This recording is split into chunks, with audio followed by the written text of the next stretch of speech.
ಇದೆಲ್ಲ ವಿಪತ್ತುಗಳು. ವಿಪದೋ ನೈವ ವಿಪದ ಸಂಪದೋ ನೈವ ಸಂಪದ ವಿಪದ್ ವಿಸ್ಮರಣಂ ವಿಷ್ಣೋ ಸಂಪನ್ ನಾರಾಯಣ ಸ್ಮೃತಿ ಅಂತ ನಮಗೆ ತಿಳಿಸಿದ್ದಾರೆ. ನಾವು ಯಾವುದನ್ನು ವಿಪತ್ತು ಅಂತ ಗ್ರಹಿಸ್ತೇವೆಯೋ ಅದು ವಿಪತ್ತು ನಿಜವಾಗಿ ಅಲ್ಲ. ನಮಗೆ ವಿಪತ್ತು ಏನು? ಶಾರೀರಿಕವಾದಂತಹ ವೇದನೆ, ಕೈಕಾಲು ನೋವು, ಗಂಟು ನೋವು, ಅದು ಇದೆಲ್ಲ ವಿಪತ್ತು ನಮಗೆ ಅಲ್ವೇ? ದಾರಿಯಲ್ಲಿ ನಡ್ಕೊಂಡು ಹೋಗುವಾಗ ಏನಾದರೂ ಅಪಘಾತಗಳಾಗುವಂತಹದ್ದು, ಅಥವಾ ಎಲ್ಲಿಯಾದರೂ ಬೆಂಕಿಯಿಂದಲೋ ಪ್ರಾಣಿಗಳಿಂದಲೋ ನಮಗೆ ಏನಾದರೂ ತೊಂದರೆ ಆಗುವಂತಹದ್ದು, ಇದನ್ನೆಲ್ಲ ನಾವು ಏನು ಹೇಳಿದ್ದೇವೆ? ವಿಪತ್ತುಗಳು. ಸಂಧಿಕಾಲದಲ್ಲಿ ಜಾಗ್ರತೆ ಬೇಕು, ಬೆಂಕಿಯಿಂದ ನೀರಿನಿಂದ ಎಲ್ಲ ಜಾಗ್ರತೆ ವಹಿಸಬೇಕು ಅಂತೇಳಿ ಜೋಯಿಸರು ಹೇಳ್ತಾರೆ. ವಿಪತ್ತು ಬರುವ ಸಾಧ್ಯತೆ ಉಂಟು. ನಿಜವಾಗಿ ಅದು ವಿಪತ್ತಲ್ಲಂತೆ. ವಿಪದೋ ನೈವ ವಿಪದ. ನಾವು ಸಂಪತ್ತು ಅಂತ ಯಾವುದನ್ನು ಗ್ರಹಿಸ್ತೇವೆ? ನಮ್ಮಲ್ಲಿರುವಂತಹ ಚಿನ್ನಾಭರಣ 15,000 ದಾಟಿದೆ ಒಂದು ಗ್ರಾಮಿಗೆ. ಈಗ ಅಯ್ಯೋ ನಾನು ಮೊದಲೇ ತಗೊಳ್ಬೇಕಿತ್ತಲ್ವೇ? ಆ ಪುಣ್ಯಕ್ಕೆ ನನ್ನ ಹತ್ರ ಏನು ಒಂದು 2-3 ಕಿಲ ಚಿನ್ನ ಉಂಟು ಅಂತೇಳಿ ಯಾರು ಸಮಾಧಾನ ಪಡುವುದಿಲ್ಲ. ಇನ್ನು 1 ಕಿಲ ತಗೊಳ್ಬೋದಿತ್ತಲ್ಲ ಚಿನ್ನ ಅಂತ ಹೇಳುವುದು. ಹಾಗೆ ಎಷ್ಟು ಇದ್ದರೂ ಕೂಡ ಈ ಸಂಪತ್ತಿನಲ್ಲಿ ಸಂತೃಪ್ತಿ ಇಲ್ಲ ಅಂತೇಳಿ ಖಂಡಿತ ಇರಲಿಕ್ಕಿಲ್ಲ. ಇರಬಹುದೇ? ಯಾರನ್ನಾದ್ರೂ ಒಬ್ಬರನ್ನು ಕೇಳಿ, ನನಗೆ ಬೇಕಾದಷ್ಟು ಚಿನ್ನ ಉಂಟು, ಈ ಚಿನ್ನಕ್ಕೆ ಎಷ್ಟು ಬೇಕಾದರೂ ಕ್ರಯ ಆಗಲಿ. ಚಿನ್ನಕ್ಕೆ ಕ್ರಯ ಏರಿದ ಹಾಗೆ ಮನುಷ್ಯರಿಗೆ ತಲೆಬಿಸಿ ಜಾಸ್ತಿ ಆಗ್ತಾ ಹೋಗ್ತದೆ ಅಲ್ವೇ? ಹಾಗೆ ಎಷ್ಟು ಅದೆಲ್ಲ ಸಂಪತ್ತು.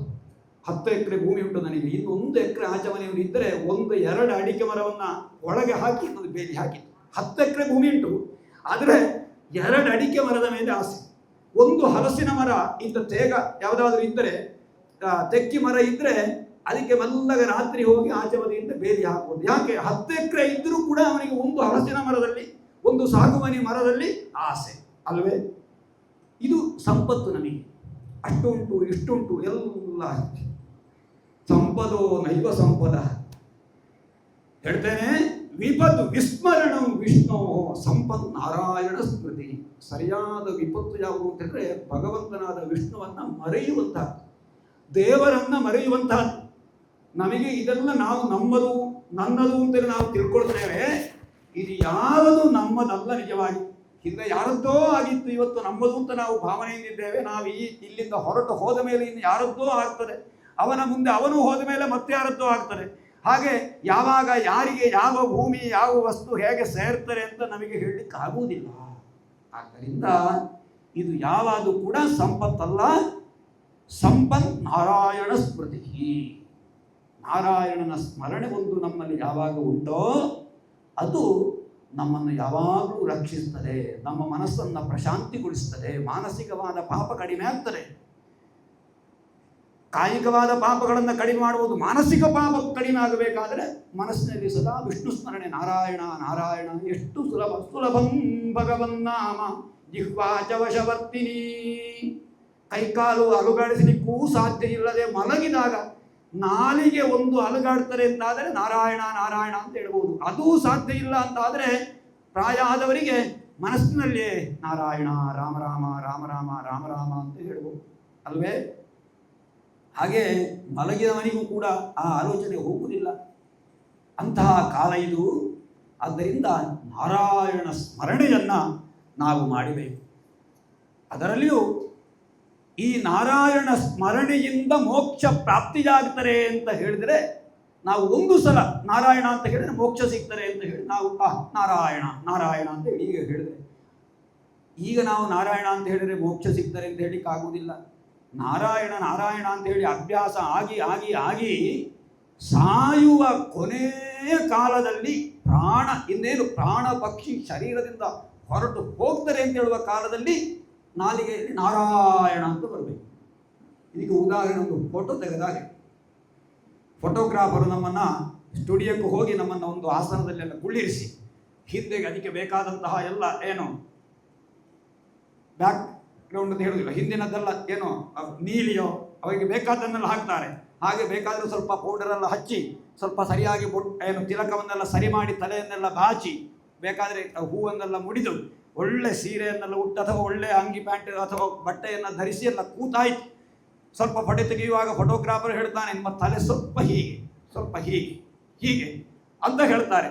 ಅಷ್ಟೆಲ್ಲ ಹೇಳಿ ಹೇಳಿ ಫೋಟೋ ತೆಗೆದು ಗುಂಡಿಗೆ ಹೀಗೆ ಒತ್ತಿ ಒತ್ತಿ ಆ ಫ್ಲ್ಯಾಶ್ ಬರುವ ಹೊತ್ತಿಗೆ ಸ್ವಲ್ಪ ಅವನಿಗೆ ಮೂಗು ತುರಿಸಲಿಕ್ಕೆ ಶುರುವಾಯಿತು. ರಪ್ಪ ಹೀಗೆ ಮಾಡಿ ಇವನೆಲ್ಲ ಅಲಂಕಾರ ಕೈ ಮುಚ್ಚಿ ಹೋಯಿತು. ಕೊನೆ ಗಳಿಗೆ ಅದು ಫೋಟೋ ಏನೋ ಫ್ಲ್ಯಾಶ್ ಬೀಳುವ ಸಮಯ ಇವನಿಗೆ ಮೂಗು ತುರಿಸಿ. ಇಷ್ಟು ಅಲಂಕಾರ ಮಾಡಿ ಏನಾದರೂ ಪ್ರಯೋಜನ ಆಯ್ತಾ ಹೇಳಿ? ಅದನ್ನು ಡಿಲೀಟ್ ಮಾಡಿ ಇನ್ನೊಂದು ಸಲ ಫೋಟೋ ತೆಗೆಯುವಾಗ ಪಕ್ಕ ಕಾಲಿಗೆ ಏನೋ ಚುಚ್ಚಿದಂತಾಯ್ತು. ಕಾಲು ಹೀಗೆ ಎತ್ತಿದ. ನೋಡಿ, ಇದು ಕುಶಾಲಲ್ಲ, ವಿಚಾರ. ನಮಗೆ ನಗು ಬರುವ ವಿಚಾರದಲ್ಲಿ ಹೀಗೆ ಈಗ ನಾರಾಯಣ ಅಂತ ಹೇಳಿ ನಮಗೆ ಎಷ್ಟು ಹೇಳಿದ್ರು ಕೂಡ ಸಾಯುವ ಕಾಲಕ್ಕೆ, ಕೊನೆ ಕಾಲಕ್ಕೆ ಪ್ರಾಣ ಭಕ್ಷಿ ಹೋಗುವಾಗ ಎಷ್ಟು ಜನರಿಗೆ ನಾರಾಯಣ ಅಂತ ಬಾಯಿಯಲ್ಲಿ ಬರ್ತಾರ? ಇಲ್ಲ. ಒಬ್ಬ ಸಾಯುತ್ತಾ ಇರುವಂತಹ, ಒಬ್ಬ ಸಾಯುವ ಸ್ಥಿತಿಯಲ್ಲಿದ್ದ ಒಬ್ಬ ಮುದುಕ ಸಾಯುವ ಕಾಲದಲ್ಲಿ, ಮಗ ಸಾಯುವ ಕಾಲದಲ್ಲಿ ಹರಿ ಅಂತ ಇವನ ಬಾಯಿಯಲ್ಲಿ, ತಂದೆಯ ಬಾಯಿಯಲ್ಲಿ ಬರಲಿ ಅಂತ ಹೇಳಿ ಕೈಯಲ್ಲಿ ಅಕ್ಕಿಯನ್ನು ತೆಗೆದು ತೋರಿಸ್ತಾನಂತೆ. ಆಮೇಲೆ ಇಂದಾಯ್ತು ಹರಿ ಅಂತ ಹೇಳಿದ್ರೆ ಹರಿ ಅಂತ ಬರ್ಬೋದು ಅಂತ ಎಲ್ಲಾರು ಮಗ ಗ್ರಹಿಸಿದ್ದು. ಅವ ಹೇಳಿದ ಅವು ಉಡುಪುನವು ಅಂತ ಹೇಳಿದ. ಹರಿ ಅಂತ ಹೇಳಿಲ್ಲ, ಎಲ್ಲಾದ್ರೂ ಹರಿ ಅಂತ ಪಾಪಿ ಅವ. ಹರಿ ಅಂತ ಹೇಳಲಿಕ್ಕೆ ಬರುವುದಿಲ್ಲ ಅಂತ ಹೇಳಿ. ಹಾಗೆ ಎಷ್ಟು ಪ್ರಯತ್ನ ಮಾಡಿದರೂ ಕೂಡ ಹರಿ ಎನ್ನುವ ಶಬ್ದ ಬಾಯಿಯಲ್ಲಿ ಬರಬೇಕಾದ್ರೆ ಅಷ್ಟೇ ಅಭ್ಯಾಸ ಬೇಕು. ಅಭ್ಯಾಸ ಏನತ್ತು ಕೌಂತೇಯ ಅಂತೇಳಿ ಹೇಳಿರುವ ಎಲ್ಲವನ್ನು ಅಭ್ಯಾಸ ಮಾಡಿ ಬರಬೇಕು, ಅಭ್ಯಾಸ ಮಾಡಬೇಕು. ಸ್ವಲ್ಪ ನೋವಾದಾಗಲೇ ಅಯ್ಯೋ ಅಂತ ಹೇಳುವುದಲ್ಲ, ರಾಮರಾಮ ಅಂತ ಹೇಳುವ ಅಭ್ಯಾಸ ಮಾಡಬೇಕು. ಹಾಗೆ ಈಗಲೇ ಕ್ಷಣವು ನಾಲಿಗೆ ಯಾವಾಗಲೂ ಫ್ರೀ ಇರ್ತದೆ. ನಾರಾಯಣ, ರಾಮರಾಮ, ರಾಮರಾಮ, ನಾರಾಯಣ, ನಾರಾಯಣ. ಯೋಗಿಗಳೆಲ್ಲ ಹಾಗೆ ಹೇಳ್ಕೊಂಡೇ ಇರ್ತಾರೆ, ನಾರಾಯಣ, ನಾರಾಯಣ, ರಾಮರಾಮ. ಇವತ್ತಿನಿಂದ ಪ್ರಾರಂಭಿಸಿ ಎಷ್ಟಾಗ್ತದೆ ಲೆಕ್ಕಾಚಾರ ಬೇಡ. ಅದಕ್ಕೆ ಲೆಕ್ಕಾಚಾರ ಖಂಡಿತ ಬೇಡ. ಲೆಕ್ಕಾಚಾರವನ್ನೆಲ್ಲ ಅವ ಇಟ್ಟುಕೊಳ್ತಾನೆ. ಯಾರು? ಭಗವಂತ. ಯಮರಾಜನು ಇಟ್ಟುಕೊಳ್ತಾನೆ. ಇವನು ಇಷ್ಟು ಸಲ ಜೀವನದಲ್ಲಿ ನಾರಾಯಣ ಅಂತ ಹೇಳ್ತಾನೆ, ಇವನಿಗೆ ಆ ನರಕ ಬೇಡ ಅಂತ ಹೇಳಿ ಹಾಗೆ ಲೆಕ್ಕ ಹೇಳ್ತಾ ಇರಿ. ನಾರಾಯಣ, ನಾರಾಯಣ. ವಾಹನದಲ್ಲಿ ಹೋಗುವಾಗ, ನಡ್ಕೊಂಡು ಹೋಗುವಾಗ ಬರುವಂತಹ ಮಂತ್ರವನ್ನು ಆವೃತ್ತಿ ಮಾಡಬಹುದು. ಎಂತಾದರೂ ಕೂಡ ನಾಮ ಸ್ಮರಣೆಗೆ ಯಾವ ಆಯಾಸವೂ ಇಲ್ಲ, ನೆನಪು ಮಾಡಬೇಕಂತಿಲ್ಲ. ನಾರಾಯಣ, ನಾರಾಯಣ, ನಾರಾಯಣ, ನಾರಾಯಣ. ಓಂ ನಮೋ ಭಗವತೆ ವಾಸುದೇವಾಯ, ಓಂ ನಮೋ ಭಗವತೆ ವಾಸುದೇವಾಯ, ರಾಮ ರಾಮ. ಈ ರೀತಿ ಹೇಳ್ತಾ ಹೋದಾಗ ಕ್ಷಣಕ್ಕೂ ನಾಮಸ್ಮರಣೆಯ ಆ ಸಂಖ್ಯೆ ಏರ್ತಾ ಹೋಗ್ತದೆ. ನೀವು ಏನು ಈಗ ನಮ್ಮಲ್ಲೆಲ್ಲ RD ಕಲೆಕ್ಷನ್ಗೆ ಬರ್ತಾರೆ. ದಿವಾಸರು ಕೂಡ ಒಂದು 100 ರೂಪಾಯಿ ಕೊಡು, 50 ರೂಪಾಯಿ ಕೊಡು, ಕೈಯಲ್ಲಿದ್ದದನ್ನು ಕೊಟ್ಟು ಅದೆಲ್ಲ ಬ್ಯಾಂಕಿನಲ್ಲಿ ಕೊನೆಗೆ ಸಿಕ್ಕಿದಾಗ ಸಂತೋಷ ಆಗ್ತಾರೆ ನಮಗಲ್ವಾ? ಅದು ಏನು ಪ್ರಯೋಜನ ನಮಗೆ? ಯಾರಾದರೂ ಅದನ್ನು ಎಲ್ಲಿಯಾದರೂ ಡೂಪ್ಲಿಕೇಟ್ ದಸ್ಕತ್ ಹಾಕಿ ತಕೊಂಡು ಹೋದರೆ ಹೋಯ್ತು, ಇವ ಅಷ್ಟು ಕೊಟ್ಟದ್ದು ಅಲ್ವೇ? ಈ ನಾರಾಯಣ ನಾಮಸ್ಮರಣೆಯಲ್ಲಿ ಡೂಪ್ಲಿಕೇಟ್ ದಸ್ಕತ್ ಆಗಲಿಕ್ಕಿಲ್ಲ ಯಾರು ಕೂಡ. ಇವನ ಲೆಕ್ಕಾಚಾರ ತಪ್ಪಿಸಲಿಕ್ಕೆ ಯಾರಿಂದಲೂ ಸಾಧ್ಯ ಇಲ್ಲ. ಅವನು ಪರಲೋಕಕ್ಕೆ ಹೋಗುವಾಗ ತೆಕ್ಕೊಂಡು ಹೋಗುವುದು ಈ ನಾಮಸ್ಮರಣೆಯ ಪಟ್ಟಿಯನ್ನು ಮಾತ್ರ, ಮಾಡಿದ ಕರ್ಮಫಲವನ್ನು ಮಾತ್ರ. ಹಾಗೆ ಈ ನಾಮಸ್ಮರಣೆಯನ್ನು ಮಾಡ್ತಾ ಇರಿ, ಬಹಳ ಮುಖ್ಯ. ನನಗೂ ಹೇಳ್ತಾ ಇದ್ದೇನೆ, ನಾನು ನೆನಪಾಗುವುದು ಕಷ್ಟ. ಅದರಿಂದ ಆರೋಗ್ಯವು ಖಂಡಿತ ವೃದ್ಧಿಯಾಗ್ತದೆ. ಯಾಕೆ ಅಂತ ಹೇಳಿದ್ರೆ ನಾಮಸ್ಮರಣೆಯಿಂದ ಮನಃಶಾಂತಿಯೂ ಸಿಗ್ತದೆ, ಯಾವ ಚಿಂತೆಯೂ ಬೇಡ. ಮಾಡ್ತಾ ಹೋದ ಹಾಗೆ ನೋಡಿ, ಅನುಭವಿಸಿ ನೋಡಿ. ಅಂತಹ ನಾಮಸ್ಮರಣೆ ಕೊನೆ ಕಾಲಕ್ಕೆ ಬಂದು ಒಬ್ಬ ಮಹಾ ಪಾಪಿಷ್ಠನಾದವನಿಗೆ ಮೋಕ್ಷ ಸಿಕ್ಕಿದಂತಹ ಕಥೆಯನ್ನು ಶ್ರೀಮದ್ ಭಾಗವತದಲ್ಲಿ ನಮಗಾಗಿ ಆ ಘಟನೆಯನ್ನು ಎತ್ತಿ ನಮಗೆ ಹೇಳಿದ್ದಾರೆ ವೇದವ್ಯಾಸರು.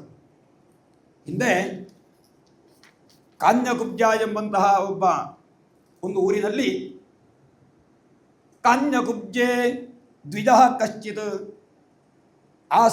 ದಾಸೀಪತಿ ರಜಾಮಿಲಃ ನಾಮ್ನಾ ನಷ್ಟ ಸದಾಚಾರೋ ದಾಸ್ಯಾಹ ಸಂಸರ್ಗದೂಷಿತಃ. ಕಾನ್ಯಕುಬ್ಜ ಎಂಬಂತಹ ಊರಿನಲ್ಲಿ ಒಬ್ಬ ಬ್ರಾಹ್ಮಣ ಇದ್ದ, ವೇದಜ್ಞ, ಒಳ್ಳೆಯ ಅಧ್ಯಯನ ಮಾಡಿದವ, ಸದಾಚಾರ ಸಂಪನ್ನನಾಗಿದ್ದಂತೆ. ಒಳ್ಳೆಯ ಸಾಧ್ವಿಯಾದಂತಹ ಒಳ್ಳೆಯ ಮಡದಿ, ಸಣ್ಣ ಪ್ರಾಯದ ಮಡದಿಯೂ ಸಿಕ್ಕಿದಳವನಿಗೆ. ಬಹಳ ಸುಖ ಸಂಸಾರ ನಡೆಸ್ತಾ ಇದ್ದ. ಹೀಗೆ ಒಮ್ಮೆ ಯಜ್ಞಾಚರಣೆಗಾಗಿ ಕುಶ ಇತ್ಯಾದಿಗಳ ಸಂಗ್ರಹಕ್ಕಾಗಿ ಅರಣ್ಯಕ್ಕೆ ಹೋದಾಗ ಆ ಅರಣ್ಯದಲ್ಲಿ ಯಾವಳೋ ಒಬ್ಬಳು ಕುಲಟೆಯಾದಂತಹ ಸ್ತ್ರೀ ವ್ಯಭಿಚಾರ ಕೃತ್ಯವನ್ನು ಮಾಡುವುದನ್ನು ನೋಡಿ ಇವನ ಮನಸ್ಸು ಕದಡಿ ಹೋಗಿ ತಾನೂ ಇದರಲ್ಲಿ ಭಾಗಿಯಾಗಬೇಕು ಎನ್ನುವಂತಹ ಪ್ರಜ್ಞೆ ಅವನಿಗೆ ಬಂತಂತೆ. ಬಂದು ಆ ವ್ಯಭಿಚಾರಿಣಿಯ ಸಂಘ ಅವನಿಗಾಯಿತು. ಒಂದು ದಿವಸ ಆದರೆ ಸಾಕು, ಮತ್ತು ಮತ್ತು ಮನಸ್ಸು ಸೆಳೀತಾ ಇರುತ್ತದೆ. ಕರೆಂಟ್ ಸೆಳೆದ ಹಾಗೆ ಸೆಳೀತಾ ಇರ್ತದೆ. ಸೆಳೆದು ಸೆಳೆದು ದಿವಾಸರು ಕಾಡಿಗೆ ಹೋಗಲಿಕ್ಕೆ ಶುರು ಮಾಡಿ ಕೆಲವು ಸಮಯ ಕಳೆದಾಗ ಮತ್ತೆ ಮನೆಯನ್ನು ಮರೆತು ಕಾಡಿನಲ್ಲಿ ಒಂದು ವಾರವೋ ಒಂದು ತಿಂಗಳು ಕಳೀಲಿಕ್ಕೆ ಶುರು ಮಾಡಿದ. ಕೆಲವು ಮತ್ತೆ ವರ್ಷಗಟ್ಟಲೆ ಮನೆಯ ಮಕ್ಕಳನ್ನೆಲ್ಲ ಮರೆತು ಕಾಡಿನಲ್ಲಿಯೇ ಇದ್ದು ಆ ದಾಸಿ, ಆ ಕುಲಟೆ ಅವಳೊಂದಿಗೆ ಜೀವನ ಮಾಡಿ ಅವಳಲ್ಲಿಯೂ ಕೆಲವು ಮಕ್ಕಳನ್ನು ಪಡೆದ ಅಜಾಮಿಳ ಎನ್ನುವವ. ಅವರಲ್ಲಿ ಕೊನೆಯ ಒಬ್ಬ ಮಗನ ಹೆಸರು ನಾರಾಯಣ ಅಂತ ಇಟ್ಟಂತೆ ಅವನಿಗೆ. ನಾರಾಯಣ ಅಂತ ಕೊನೆಯ ಮಗ, ಅವನಲ್ಲಿ ಅತೀ ಪ್ರೀತಿಯವನಿಗೆ. ಆ ಮಗು ಆಟ ಆಡ್ತಾ ಇರುವಾಗ ಆ ಆಟವನ್ನು ನೋಡುತ್ತಾ ಅವನ ಏನು ಆಟಿಕೆಯನ್ನು ಅವನ ಚೇಷ್ಟೆಗಳನ್ನು ನೋಡುತ್ತಾ ನೋಡುತ್ತಾ ಆನಂದ ಪಡ್ತಾ ಇದ್ದ. ಅವನನ್ನು ಎತ್ತಿಕೊಡುತ್ತಾ ಆಚೆ ಈಚೆ ಹೋಗ್ತಾ ಇದ್ದ. ಆಮೇಲೆ ಇದರಲ್ಲಿಯೇ ಮನಸ್ಸಿತ್ತವನಿಗೆ. ಭುಂಜಾನ ಪ್ರಪಿಬನ್ ಖಾದನ್ ಬಾಲಕ ಸ್ನೇಹಯಂತ್ರಿತ ಭೋಜಯನ್ ಪಾಯಯನ್ ಮೂಢೋ ನ ವೇದಾಗತಮಂತಕಂ.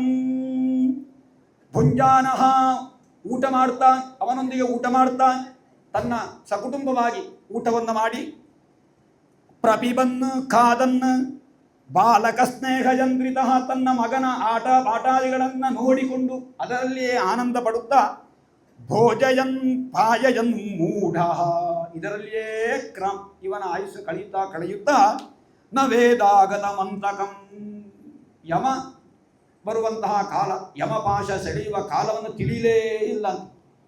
ನಮ್ಮ ಆಯುಸ್ಸು ಕ್ಷೀಣಿಸ್ತಾ ಹೋಗ್ತಾ ಇರ್ತದೆ. ಹಾಗೆ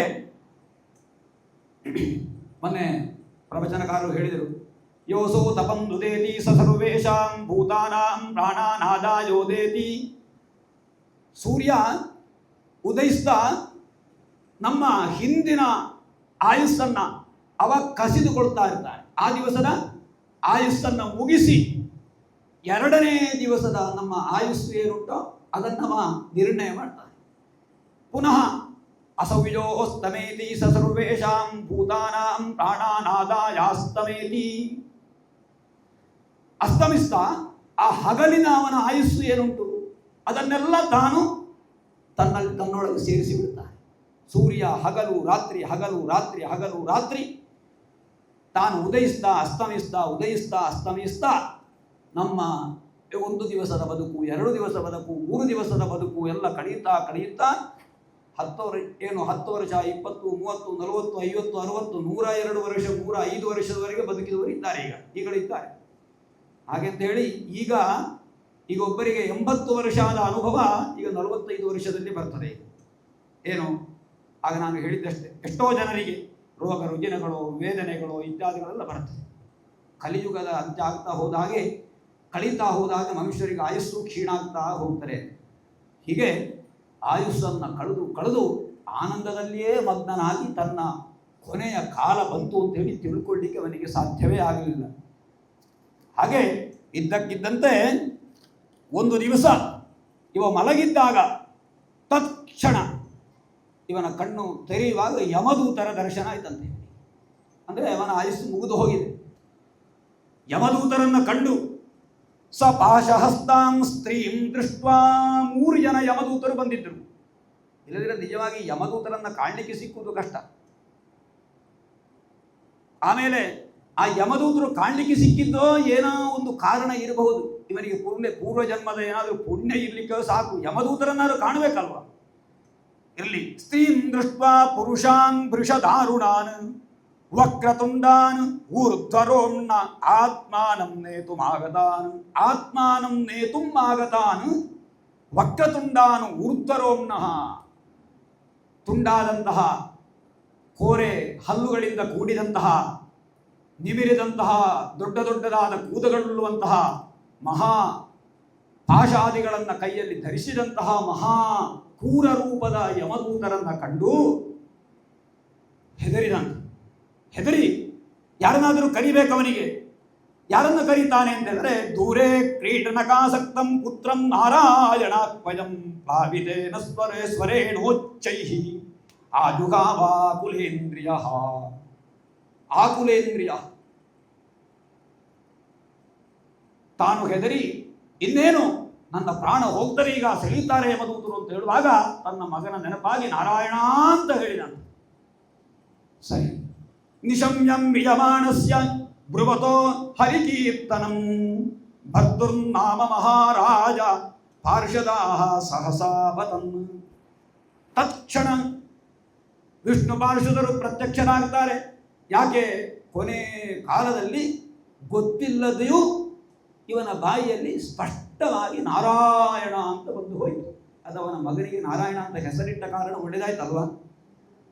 ಈಗ ಬೇರೆ ಬೇರೆ ಹೆಸರಿಡಲಿಕ್ಕೆ ದೇವರ ಹೆಸರಿಡಬೇಕು ಅಂತ ಹೇಳೋದು ಅದಕ್ಕೆ. ನಿಜವಾಗಿ ಮಕ್ಕಳಿಗೆ ನೆನಪಿಟ್ಟುಕೊಳ್ಳಿ, ನೀವು ಮಕ್ಕಳನ್ನು ಕರೆಯುವ ನೆಪದಲ್ಲಿ ಆದರೂ ನಿಮಗೆ ನಾಮಸ್ಮರಣೆ ಆಗ್ತದೆ. ಇಟ್ಟುಕೊಳ್ಳಿ, ಮಕ್ಕಳನ್ನು ಕರೆದರೂ ಅದು ನಾರಾಯಣ, ಆ ನಾರಾಯಣನ ಸ್ಮರಣೆ ಫಲ ಬರ್ತದೆ ಅಂತೇಳಿ. ಆದರೆ ಗಂಡನಿಗೆ ನಾರಾಯಣ ಅಂತ ಇಟ್ಟರೆ ಹೇ ನಾರಾಯಣ ನಾರಾಯಣ ಅಂತ ಕರಿಬೇಡಿ, ಅಧಿಕಾರಿ ಇಲ್ಲ. ಹಾಗೆ ಗಂಡರ ದೇವರ ಹೆಸರಿಟ್ಟರು ಅವರ ತಂದೆ ತಾಯಿಗಳು ಕರೆದದ್ದು ಸಾಕು. ಆಮೇಲೆ ಒಬ್ಬರ ಹೆಸರಂತ ಇನ್ನೊಬ್ಬರ ಹೆಸರು ಇದ್ದರೆ, ಒಬ್ಬನಿಗೆ ನಾರಾಯಣ ಅಂತ ಇದ್ದರೆ ಆ ನಾರಾಯಣ ಅಂತ ಹೇಳಿ ಗಂಡನ ಹೆಸರಾಗ್ತಾರೆ ಅಂತೇಳಿ ಅವರನ್ನು ಮಗುವ ಆಚೆ ಈಚೆ ಅಂತ ಕರೀತೇವೆ ನಾವು. ಹಾಗೆ ಅಲ್ಲ, ಕರೆಯುವುದು ಸರಿ, ಆದರೆ ಅದರೊಟ್ಟಿಗೆ ಇನ್ನೊಂದು ದೇವರ ಹೆಸರನ್ನು ಇಡುವ ಕ್ರಮವೂ ಉಂಟು. ಕೆಲವರಿಗೆ ಇನ್ನೊಂದು ಹೆಸರ ಗೋಪಾಲ ಯಾನೆ ಕೃಷ್ಣ ಅಥವಾ ಯಾನೆ ಅಂತೇಳಿ ಇನ್ನೊಂದು ಹೆಸರು ಬರ್ತದೆ, ಅದು ಇನ್ನೊಂದು ಹೆಸರಿಟ್ಟರೇನೋ ಅಂತೇಳಿ ಅಲ್ಲ ಇರುವುದು. ಯಾಕೆ ಅಂತ ಹೇಳಿದ್ರೆ ಅಂತೂ ಬಾಯಿಯಲ್ಲಿ ಹೆಸರು ಕರೆಯುವಾಗ, ದೇವರ ಹೆಸರು ಕರೆಯುವಾಗ ಏನಾದರೂ ಒಂದು ಉಪಾಯ ಮಾಡುವ ಅಂತೇಳಿ. ಇರಲಿ, ತಪ್ಪಲ್ಲ. ನನ್ನ ತಂದೆಯನ್ನೇ ನಾರಾಯಣ ಮಗುವ ಅಂತ ಹೇಳುವುದು, ಮಗು ಅಂದರೆ ಪರಕಜೆ ಮಗು ಬಿಟ್ಟರು ಅಂತೇಳಿ. ಹಾಗೆ ಇರಲಿ, ಅಂತೂ ಎಲ್ಲ ಕಡೆಯಲ್ಲಿಯೂ ಹಾಗೆ. ಅಂತೂ ನಾವು ಬಾಯಿಯಲ್ಲಿ ಕರೆಯುವ ಹೆಸರು ಅದು ದೇವರ ಹೆಸರಾದರೆ ಒಳ್ಳೆಯದು ಅಂತ ವಿಚಾರ. ಅದಕ್ಕೋಸ್ಕರ ದೇವರ ಹೆಸರನ್ನು ಇಡಬೇಕು ಅಂತ ಹಿಂದಿನವರು ನಮಗೆ ಸೂಚನೆ ಕೊಟ್ಟಿದ್ದಾರೆ. ಹಾಗೆ ಮಗನ ಹೆಸರನ್ನು ಹೇಳುವ ಸಮಯದಲ್ಲಿ ನಾರಾಯಣ ಅಂತ ಕರೆದ ಕಾರಣ ವಿಷ್ಣುದೂತರು ಪ್ರತ್ಯಕ್ಷ ಆದ್ರಂತೆ. ವಿಷ್ಣುದೂತರು ಪ್ರತ್ಯಕ್ಷ ಆಗಿ ಆ ತಕ್ಷಣ ಯಮದೂತರು ಇಲ್ಲಿ ಪಾಶ ಹಾಕಿ ಸೆಳೀತಾ ಇದ್ದಾರೆ ಇವನ ಏನು ಜೀವವನ್ನ. ವಿಷ್ಣು ಯಮದೂತರಿಗೆ ಆಶ್ಚರ್ಯ ಆಗ್ತಾರೆ. ಅರೆ, ನೀವು ಯಾಕೆ ಇಲ್ಲಿ ಬಂದ್ರಿ ಅಂತ ಕೇಳ್ತಾರೆ. ಯೂಯಂ ವೈ ಅಲ್ಲಿ ಹೇಳ್ತಾರೆ, ಕಸ್ಯವಾ ಕುತ ಆಯಾತಾಹ ಕಸ್ಮಾದಸ್ಯ ನಿಷೇಧಥ ಕಿಂ ದೇವಾ ಉಪದೇವಾ ವಾ ಯೂಯಂ ಕಿಂ ಸಿದ್ಧ ಸಪ್ತಮಾಹ. ನೀವು ಯಾರು ಇವನನ್ನು ತಡೀಲಿಕ್ಕೆ? ಎಲ್ಲಿಂದ ಬಂದವರು ನೀವು? ನೋಡುವಾಗ ಬಹಳ ಸಿದ್ಧ ಪುರುಷರಾಗಿ ಕಾಣ್ತಾ ಇದ್ದೀರಿ. ಕೈಯಲ್ಲಿ ಬೇರೆ ಬೇರೆ ರೀತಿಯ ಏನು ಮಹಾವಿಷ್ಣುವಿನನ್ನ ಸೂಚಿಸುವಂತಹ ಕೈಯಲ್ಲಿ ಆಯುಧಗಳೆಲ್ಲ ಕಾಣ್ತದೆ. ಪೀತಾಂಬರವನ್ನು ಉಟ್ಟುಕೊಂಡಿದ್ದೀರಿ. ನೀವು ಯಾರು? ನೀವು ಯಾಕೆ ಬಂದಿದ್ದೀರಿ ಅಂತ ಕೇಳಿದಾಗ ಹೇಳ್ತಾರೆ, ಯೂಯಂ ವೈ ಧರ್ಮರಾಜಸ್ಯ ಜದಿ ದುರ್ವೇ ನಿರ್ದೇಶಕಾರಿಣ ಭೂತ ಧರ್ಮಸ್ಯ ನಸ್ತತ್ವಂ ಯತ್ಯ ಧರ್ಮಸ್ಯ ಲಕ್ಷಣಂ. ನಾವು ವಿಷ್ಣುದೂತರಾಗಿದ್ದೇವೆ. ಈಗ ನೀವು ಪಾಶ ಹಾಕಿ ಸೆಳೆಯುವಂತಹ ಈ ಪುಣ್ಯಾತ್ಮ, ಈಗ ಅವ ಪುಣ್ಯಾತ್ಮ, ಪಾಪಾತ್ಮ ಅಲ್ಲ, ಈ ಪುಣ್ಯಾತ್ಮ ಇವ ಸಾಯುವ ಕಾಲದಲ್ಲಿ ನಮ್ಮ ಪ್ರಭುವಾದಂತಹ ನಾರಾಯಣನ ಸ್ಮರಣೆಯನ್ನು ಮಾಡಿದ್ದಾನೆ. ಆದ್ದರಿಂದ ಇವನ ಪಾಪ ಎಲ್ಲ ಕ್ಷಯ ಆಗಿದೆ. ಈಗ ಹೇಳಿ, ನೀವು ಹೇಳಿ, ಪಾಪಿಷ್ಟರು ಅಂತ ಯಾರನ್ನೆಲ್ಲ ನೀವು ತಿಳ್ಕೊಳ್ತೀರಿ ಹೇಳಿ ಅಂತ ಯಮದೂತರಲ್ಲಿ ವಿಷ್ಣುದೂತರು ಕೇಳಿಕೊಳ್ತಾರೆ. ಆಗ ಯಮದೂತರು ಹೇಳ್ತಾರೆ, ನಮ್ಮ ಪ್ರಭುವಿನ ಆಜ್ಞೆ ಉಂಟು, ಇಂಥಿಂಥ ಪಾಪಗಳನ್ನು ಮಾಡಿದವರನ್ನ ಈ ರೀತಿಯಾಗಿ ಇಂತಹ ಶಿಕ್ಷೆ ಕೊಡಬೇಕು ಅಂತ ಹೇಳಿ ಆಜ್ಞೆ ಉಂಟು. ಆದ್ದರಿಂದ ಇಲ್ಲಿಯೂ ಅದೇ ಶ್ಲೋಕ ಬರ್ತದೆ. ಆಗ ಆದಿತ್ಯ ಚಂದ್ರಾವತರೋ ನಿರಶ್ಚ ಹೇಳಿದಾಗ ಇಲ್ಲಿ ಸೂರ್ಯೋಗ್ನಿ ಖಂ ಮರುದ್ಗಾವ ಸೋಮ ಸಂಧ್ಯಾ ಘನೀ ದಿಶಃ ಕಂಕುಹು ಕಾಲೋ ಧರ್ಮ ಇತಿ ಹ್ಯೇತೆ ದೈಹ್ಯಸ್ಯ ಸಾಕ್ಷಿಣಃ. ಸೂರ್ಯ, ಅಗ್ನಿ, ಆಕಾಶ ಇತ್ಯಾದಿಗಳು ಸಾಕ್ಷೀಭೂತವಾಗಿದ್ದುಕೊಂಡು ಭೂಮಿಯಲ್ಲಿ ಮನುಷ್ಯರು ಮಾಡಿದಂತಹ ಯಾವ ಪಾಪಗಳುಂಟೋ ಆ ಪಾಪಕೃತ್ಯಕ್ಕೆ ಅನುಸಾರವಾಗಿ ಇಂತಿಂಥ ಆ ಕಷ್ಟವನ್ನು, ಇಂತಿಂಥ ಪ್ರಾಯಶ್ಚಿತ್ತ ರೂಪದ ನರಕವನ್ನು ಅವರಿಗೆ ಅನುಭವಿಸಬೇಕಾಗ್ತದೆ ಅಂತ ಹೇಳಿ ಶಾಸನ ಉಂಟು ಯಮಧರ್ಮರಾಜನ. ಆದ್ದರಿಂದ ಇವ ಮಹಾ ಪಾಪಿಷ್ಟ. ಇವನ ಒಳ್ಳೆಯ ಸಾಧ್ವಿಯಾದ ಹೆಂಡತಿಯನ್ನು ಬಿಟ್ಟು, ಒಳ್ಳೆಯ ಮಕ್ಕಳಿಗೆ ಒಳ್ಳೆಯ ಕಾಲಕಾಲಕ್ಕೆ ವಿದ್ಯೆಯನ್ನು ಕೊಡುವುದನ್ನು ಬಿಟ್ಟು, ತಂದೆ ತಾಯಿಗಳನ್ನು ಪಾಲಿಸುವುದನ್ನು ಬಿಟ್ಟು ಕೇವಲ ಒಂದು ಕುಲಟೆ ಸ್ತ್ರೀಯ ಸಂಘವನ್ನು ಮಾಡಿದ್ದಾನೆ ಇವ. ಮಹಾಪಾಪಿಯಾಗಿದ್ದಾನೆ ಇವ, ತಡಿಬೇಡಿ ಇವನನ್ನು ಅಂತ ಹೇಳ್ತಾರೆ. ಆಗ ಹೇಳ್ತಾರೆ,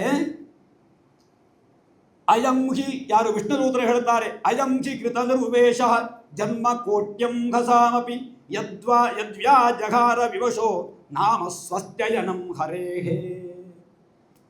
ಇವ ಅಜಾಮಿಳ ಎಷ್ಟು ಕೋಟಿ ಜನ್ಮಗಳಲ್ಲಿ ಪಾಪ ಮಾಡಿದ್ರೂ ಎಲ್ಲ ಪಾಪಗಳು ಕೂಡ ಪ್ರಾಯಶ್ಚಿತ್ತ ರೂಪದಲ್ಲಿ ಇದೆ ಈಗ. ಯಾಕೆ ಅಂತ ಹೇಳಿದ್ರೆ ಎಲ್ಲರಿಗೂ ಶುಭವನ್ನುಂಟು ಮಾಡುವಂತಹ ಹರಿಯ ನಾಮ ಸಂಕೀರ್ತನೆಯನ್ನು ಇವ ಮಾಡಿದ್ದಾನೆ. ಆದ್ದರಿಂದ ಈ ಹರಿನಾಮ ಸಂಕೀರ್ತನೆಯ ಮಹತ್ವ ಅಷ್ಟು ಉಂಟು ಅಂತ ಹೇಳಿ ಅದನ್ನು ವಿವರಣೆ ಕೊಡ್ತಾರೆ. ಸ್ಥೇನಃ ಸುರಾಪಃ ಮಿತ್ರದೃಗು ಬ್ರಹ್ಮಃ ಗುರುತರ್ಪಗಃ ಸ್ತ್ರೀರಾಜ ಪಿತೃಗೋಹಂತಾಯೇ ಚ ಪಾತಕಿನೋಪರೇ ಏತೇನೈವ ಹ್ಯಘೋನಸ್ಯ ಕೃತಂ ಸ್ಯಾದಘ ನಿಷ್ಕೃತಂ ಯದಾ ನಾರಾಯಣಾಯೇತಿ ಜಗಾದ ಚತುರಕ್ಷರಂ. ಇಷ್ಟೆಲ್ಲ ಸ್ಥೇನಃ ಸುರಾಪಃ ಮಿತ್ರದೃಕ್ ಬ್ರಹ್ಮಃ ಗುರುತಲ್ಪಗಃ ಸ್ತ್ರೀರಾಜ ಪಿತೃಗೋಹಂತ, ಇಷ್ಟೆಲ್ಲ ಪಾಪಗಳು ಯಾರು ಕೊನೆ ಕಾಲಕ್ಕೆ ನಾರಾಯಣ ಅಂತ ಹೇಳುವಂತಹ ಚತುರಕ್ಷರವನ್ನು ಯಾರು ಜಪಿಸ್ತಾರೋ ಅವರಿಗೆ ಸರ್ವ ಪಾಪವೂ ಕೂಡ ಪಾಪದಿಂದ ಅವರು ಮುಕ್ತಿ ಹೊಂದುತ್ತಾರೆ ಅಂತ ಹೇಳಿ ಹೇಳ್ತಾರೆ ವಿಷ್ಣುದೂತರು. ಈ ರೀತಿ ಸಕರುದುಚ್ಚರಿತಂಜೇನ ಹರಿರಿತ್ಯಕ್ಷರದ್ವಯಂ ಬದ್ಧ ಪರಿಕರಸ್ತೇನ ಮೋಕ್ಷಾಯ ಗಮನಂ ಪ್ರತಿ. ಕೊನೆ ಕಾಲದಲ್ಲಿ ಒಮ್ಮೆ ಹರಿ ಅಂತ ಹೇಳಿ ಎರಡಕ್ಷರ ಹೇಳಿದರು, ಕೇವಲ ಅವನ ಎಲ್ಲ ಪಾಪವು ನಾಶವಾಗಿ ಅವನ ಮೋಕ್ಷಕ್ಕೆ ತಲುಪುತ್ತಾನೆ ಅಂತ ಹೇಳಿ. ಹರಿರ್ ಹರತಿ ಪಾಪಾನಿ ದುಷ್ಟಚಿತ್ತೈರಪಿ ಸ್ಮೃತಃ. ದುಷ್ಟಚಿತ್ತನಾಗಿ ಅವ ಕೇವಲ ನಾರಾಯಣನನ್ನೇ ಕುರಿತಾಗಿ ನಾರಾಯಣ ಅಂತ ಹೇಳಬೇಕು ಅಂತಿಲ್ಲ. ದುಷ್ಟಚಿತ್ತೈರಪಿ ಸ್ಮೃತಃ, ದುಷ್ಟಚಿತ್ತನಾಗಿ ಕೇವಲ ನಾರಾಯಣ ಅಂತ ಹೇಳುವ ಅವನ ಅಕ್ಷರ, ಆ 4 ಅಕ್ಷರವನ ಬಾಯಿಯಲ್ಲಿ ಯಾವ ಭಾವನೆಯಿಂದ ಬಂದಿದ್ರು ಅನಿಚ್ಛಯಾಪಿ ಸಂಸ್ಪೃಷ್ಟ ದಹದ್ದೇವ ಹಿ ಪಾವಕಃ. ಅದಕ್ಕೆ ಉದಾಹರಣೆ ಏನು ಅಂತ ಹೇಳಿದ್ರೆ, ಬೆಂಕಿ ಸುಡುತ್ತದೆ ಅಂತ ಗೊತ್ತಾಗದೇ ಇದ್ದರೂ ಒಂದು ಮಗು ಬೆಂಕಿಗೆ ಕೈ ಹಾಕಿದರೆ ಅದು ಸುಡುವುದಿಲ್ವೇ? ದೀಪ, ಹಿಂದೆ ದೀಪ ಉಂಟು ಅಂತ ಗೊತ್ತಿಲ್ಲದೆ ಆಚೆ ಈಚೆ ಓಡುವಾಗ ಹೋಗ್ತಾ ಇರುವಾಗ ಅವನ ಬಟ್ಟೆಯ ತುದಿ ಹಿಂದಿನ ದೀಪಕ್ಕೆ ಸಿಕ್ಕಿದರೆ ಆ ದೀಪಕ್ಕೆ ಬಟ್ಟೆಯನ್ನು ಉರಿಸುವುದಿಲ್ವೇ? ಆದ್ದರಿಂದ ಗೊತ್ತಿಲ್ಲದೆ ಇದ್ದರೂ ಅಗ್ನಿ ಅದು ದಹನ ಮಾಡುವ ಸ್ವಭಾವ ಅಗ್ನಿಗೆ. ಹಾಗೆ ಗೊತ್ತಿಲ್ಲದೆ ಉಚ್ಚರಿಸಿದರೂ ನಾರಾಯಣ ಎನ್ನುವ 4 ಅಕ್ಷರ ತಕ್ಷಣ ಪಾಪವನ್ನು ನಾಶ ಮಾಡುವಂತಹ.